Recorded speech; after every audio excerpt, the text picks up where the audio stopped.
आप देख रहे हैं डिस्ट्रिक्ट 24 न्यूज लखीसराय। अभी अभी लखीसराय सांसद ललन बाबू का आगमन लखीसराय नरसंहार से पीड़ित परिवार के घर पर होने जा रहा है। आप देख सकते हैं सांसद ललन सिंह आ चुके हैं और पीड़ित परिवार के घर की ओर जा रहे हैं। आगे देखना यह है कि उस परिवार के सदस्यों की मांग क्या है और सांसद महोदय उस परिवार की कौन कौन सी मांग को पूरा करते हैं। देखिए सांसद ललन सिंह अब पीड़ित परिवार के घर पर आ चुके हैं। आप देख सकते हैं पीड़ित परिवार के घर की ओर सांसद ललन बाबू पहुंच चुके हैं। देखिए अब पीड़ित परिवार के घर पर आ चुके हैं। अब देखना यह है सांसद महोदय का क्या कहना है इस नरसंहार से पीड़ित परिवार की मांगों पर। सांसद महोदय का क्या कहना है देखिए। अपने हकीकत बात की।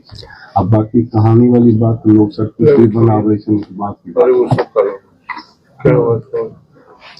छठ के दिन हम लोग घाट पे गए अंकल, तो घाट से आ रहे थे। सबसे पहले मेरा ये बच्चा और मेरे देवर जी आए। वो आशीष चौधरी इसी पे फायरिंग किया। वो पिस्टल में साइलेंसर लगाया हुआ था, पिस्टल आवाज नहीं किया और भगवान का कृपा ये दोनों को नहीं लगा। ठीक, उसके बाद हम आगे थे और मेरे पीछे मेरी ननद दुर्गा झा थी। वो हमको पहचानता नहीं था क्योंकि वहाँ मेरा आना जाना बहुत कम होता था, हम यहीं रहते थे और वो समझा कि हम रेंटर हैं। पीछे जेठ जी भी थे तो हम पल्लू ढके हुए थे। पीछे मेरी ननद को भी मार दिया, तो सिर्फ आवाज किया पट का ही आवाज हुआ। तो बाबू जो था ना, कभी कभी ऐसे भी छोटा बच्चा चिल्लाता है। तो हम अंदर आए तो अपने देवर से कुंदन झा से बोले, देखिए ना बाबू क्यों चिल्लाया। तो दौड़ के गए बाहर तो देखे भाभी सबको मार दिया, गोली लग गया था। हम बाबू को ले लिए, वो बाहर भागने लगे, हम भागने नहीं दिए लेकिन फिर भी भाग गए, हम उनको नहीं पकड़ पाए। इसी बीच मेरा बउआ छत्ते से उसको ईंटा मारने गया, ऊपर हम दोनों पे फिर फायरिंग कर दिया तो हम दोनों नीचे गिर गए, हम दोनों को फायरिंग नहीं लगा। फिर हम जब नीचे आए तो हम क्या देखते हैं, मेरे ससुर जी अंदर आए हुए हैं और उनको यहाँ पीछे गोली लगा हुआ और पीछे ब्लड गिर रहा है। हम गेट बंद कर लिए, वो सबको मार रहा है। उसके बाद और जब आगे जो वो लोग चलते गया ना, तो पहले फिर मेरी बड़ी गोतनी को मार दिया, फिर मेरी छोटी गोतनी को मार दिया, फिर मेरे हस्बैंड को मार दिया। और जब हस्बैंड को मारा गोली तो हाँ मेरा बाबू अपना आँख से देखा। क्या देखा बोलो उनको? सर हम लोग जब अरग का दूसरा दिन था, हम लोग जब घाट पे से आ रहे थे, सबसे पहले गली में हम घुसे और मेरे छोटे अंकल जो डाला ले हुए थे छठ का। उसके बाद फिर सबसे पहले गोली वो हम दोनों पे चलाया लेकिन गोली हम दोनों को लगी नहीं। हम दोनों अंदर आ गए, कपड़ा उपड़ा चेंज कर लिए। इतने में मेरी माँ दौड़ी हुई अंदर आई, वो बोलने लगी क्या देखिए बउआ रो रहा है गली में। इतने में मेरे अंकल दौड़े, देखिए उनका बाबू 4 मंथ का बाबू था, वो अच्छा दूर फेंका चुका था। उसके बाद उनको उठा के लाया, उसके बाद अंदर बोलने लगे क्या कि गोली सबको मार दिया। इतने में हम लोग भी जब गेट से जाके देखे तो मेरी दुर्गा फुआ और मेरे बड़े पापा राजनंदन झा मतलब गिर चुके थे। उसके बाद मेरे सबसे छोटे अंकल वो कल का जो हैंडल होता है उसको खोलने लगे। उसके बाद फिर हम छत पे चल गए, उसको ईटा फेंकने लगे। जब ईटा फेंकने लगे तो देखे कि उसके साथ अरविंद पासवान और अशोक मोदी भी खड़ी था।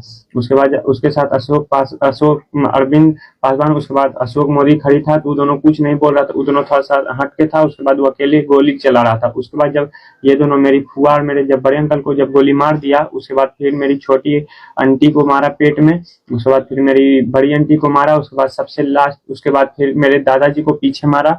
उसके बाद फिर सबसे लास्ट में मेरे पिताजी को दौड़ा के मारा, जिनको आंख में गोली लग गया। उसके बाद उसी के साथ अरविंद पासवान, उसके बाद अशोक मोदी सर साथ में था। उसके बाद जब मेरे पापा को गोली मार दिया तो अरविंद पासवान आशीष चौधरी को बोलता है तुम्हारा काम हो गया, तुम भाग जाओ सर। और अभी तक उस पे कोई कार्रवाई नहीं किया गया है। हमारा FIR ठोस हो रहा। एक बार हमको बोला था FIR को, तब बताइए सर कुछ टाइम लाश ऐसे हमारे हाथ में रखा हुआ। ये माँ है जो मरा है, जो लड़का सब उनका, ये सब परिवार है। अब हम बताइए सर क्या FIR उनको नोट करवाते, हम यहाँ रहते, किसका नाम बताते? क्या हमको बोला सर वहाँ पे देने वाला मर गया जो है अस्पताल में, हमको बहुत प्रेशर डाला गया। तब हम बोले करें तो क्या करें। तो ये जो हमारे समधिन थे सर पंजाबी मोहल्ला में थे, और ASP साहब जो बोलते हमारे साथ बहुत प्रेशर डाला था। हम लोग सब हमारे साथ में किससे हम क्या पूछे, वहाँ किसी को पहचानते जानते नहीं है। तब समझे नहीं हमको बताएगा वहाँ रहती थी कौन है क्या नहीं। तो फिर हम पुलिस की गाड़ी में बैठे, हमारे साथ एक लेडीज दरोगा एक जेंट्स दरोगा दोनों साथ में बैठ के गया हमको पंजाबी मोहल्ला लेकर के उनके पास गया। तब इनसे हम बोला ऐसे ऐसे आए हैं ये पूछने के लिए से कौन ये आदमी मारा है क्या किया ये केस मतलब करेंगे। तो फिर ये नाम बताने लगे। इतने देर में जो छोटा वाला लड़का है जिसकी पत्नी को सर पेट में गोली लगा, उसका 4 मंथ का सिर्फ बच्चा है, पेट ऑपरेशन करके बच्चा हुआ, उसको पेट में गोली मारा है। वो लड़का अपनी पत्नी को लेकर के पीएमसी में भर्ती किया। तो उससे बात हुआ तो हम बोला ऐसे ऐसे कुंदन नाम है सर उस लड़के का। हम बोला कुंदन ऐसे ऐसे दरोगा बाबू आए हो, ऐसे ऐसे केस के लिए पूछना चाहते हैं, किसका कौन है क्या है आप ही बताओ क्या है। वो बोला ठीक है। खाना जो हम उससे बात हुआ था उनको बोला जो पदाधिकारी थे, बोला सर भैया कुंदन से बात कर लीजिए, वो किसका नाम बता रहा। कुंदन सबका नाम बताता रहा सर। वो बैठ के लिखाते रहे जब नाम सबका कंप्लीट हो गया। इतने देर में सर उसको कहीं से फोन आ गया, बस वो इसे कागज पर उठा, चलो हो गया थक बयान हो गया ऐसे कह के सर वो उठ के पुलिस स्टाफ के वहां चल दिए। हमको समझ में कुछ नहीं आया सर। हम पूछा सर कि क्या हो गया क्या आ गया, कुछ हमको बताइए। कुछ नहीं बोला फट बयान आ गया। क्या बोलता हमको बयान आ गया फट बयान आ गया क्या, वहां से वो चल दिए। हम लोगों की गाड़ी में बैठ करके आ गया। उसके बाद यहाँ आने के बाद हमारा कहने का मतलब सर सब आदमी सुन रहा हमारी बात। हम सर गरीब ब्राह्मण है और आप सर हमारा सर आप सर लखीसराय नहीं सर आपने, इसलिए हम आपके सामने बोला सर हम रामचंद्रपुर है, आप हमारा सर दो सर आप हमको उस वजह से सर सही न्याय दिलाइए। हम ये नहीं कहते कि निर्दोष किसी को फंसाइए, लेकिन जो निर्दोष अगर आपका भी आदमी है चाहे कोई भी खास क्यों ना हो, मानवता के नाते सर उसको बिल्कुल छोड़ने की कोशिश नहीं किया जाए सर। जो ये लोग बोलता है सर उसको FIR करवा सर उसको भीतर करवाइए। जो वास्तविक में शूटर है सर वो चौधरी जी जिसका नाम है कह रहे हैं आशीष चौधरी, उसको सर काउंटर करवाइए। और ये सब देशवासी छोटा छोटा बच्चा लड़कियां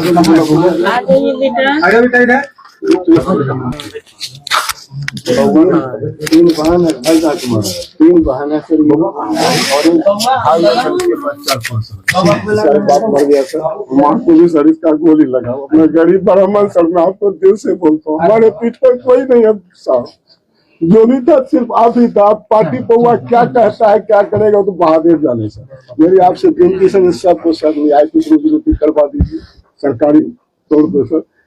ये सब कोई IAS किया कोई इंटर किया कोई कुछ किया सर, कहीं कोई सरकारी नौकरी चपरासी हो जाए कुछ भी हो जाए बेचारा भूखल मरे नहीं सर, ये करवा दीजिए सर। दूसरी बात सर जो ये दोषी लोग हैं सर हमारे बात पर आप कुछ नहीं कीजिए सर। जो दोषी आदमी करता है उसके ऊपर करवाइए सर। इसमें कोई पक्षपात नहीं, ना हम किसी निर्दोष को फंसाना चाहते हैं और ना किसी दोषी को सर हम छोड़ना चाहते हैं। दोषी अगर कोई भी किसी भी पॉलिटिकल से चाहे क्रिमिनल से संबंध रखता है तो भी हम उसको छोड़ना नहीं चाहते, क्योंकि सर आपको हम बहुत बड़ा चीज मानते हैं इसलिए हम आपका बहुत बड़ा छवि है सर हमारे दिरा से। अगर हमको न्याय नहीं मिलेगा तो बहुत दिक्कत ये हो जाएगा हमारे लिए नहीं सर आपके लिए। क्यों आपका छवि 1 नंबर साफ सुथरा था सर इस मामले में हमारे क्षेत्र के लिए। और ये जो हमको गिटिर पिटिर कर रहा, कोई बोल रहा है कि तुम कैसे बोल रहा है, उसमें दिखाया बड़ा बाबू बड़ मतलब बहुत लोग हमारे ऊपर सर हमारे पीछ कोई नहीं। अब हमको पीछ तो नहीं है सर, तब हमें कहाँ भाग इनको छोड़ने से। हमारे अलावा सर अभी प्रेजेंट टाइम में जो भी आदमी लोकल हमको जानते होंगे इनका अभी कोई नहीं है सर बोलने वाला।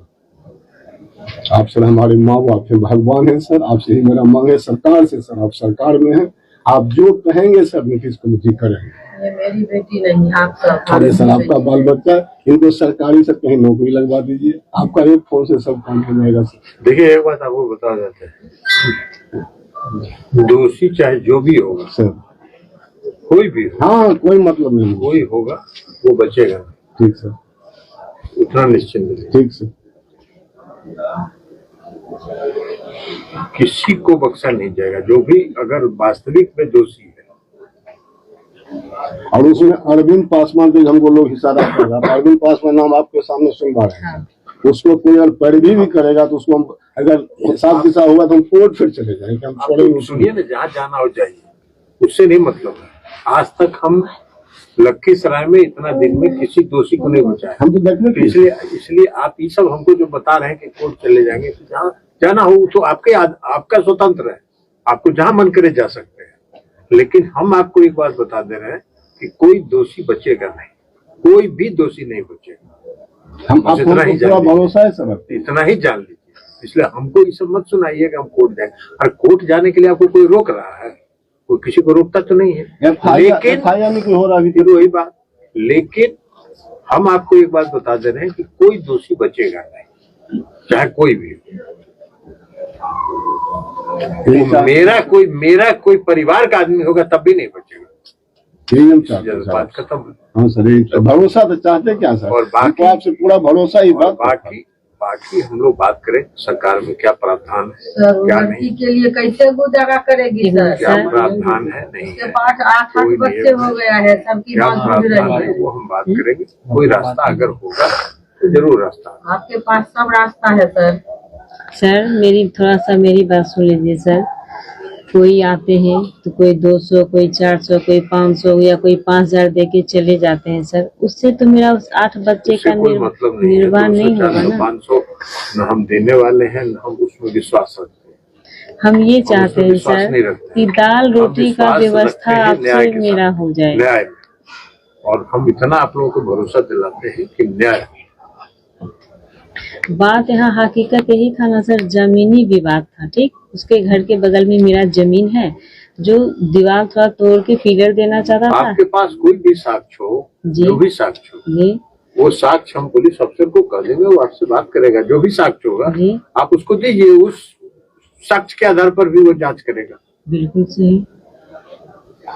पुलिस अधिकारी आपसे मिलेगा और मिलके आपसे भी साक्ष्य लेगा, फिर से आपका बयान लेगा, और बयान लेने के बाद अगर आप कोई साक्ष्य देते हैं तो साक्ष्य पर होगा। इसलिए कि पुलिस का जो जांच होता है वो सत्यता पर आधारित होना चाहिए और साक्ष्य पर आधारित होना चाहिए। तो सच्चाई तक पहुंचने में और जो साक्ष्य है उस दोनों में पुलिस कहीं भी कोताही नहीं बरतेगी। ये हम बात करेंगे एसपी से भी और डीआईजी से भी और भी लोगों से। और जानते हैं सर, ये जमीन का खुला तो भय हो गया, आगे जो मेरा जमीन है इस पे भी हमको भय पैदा हो गया है।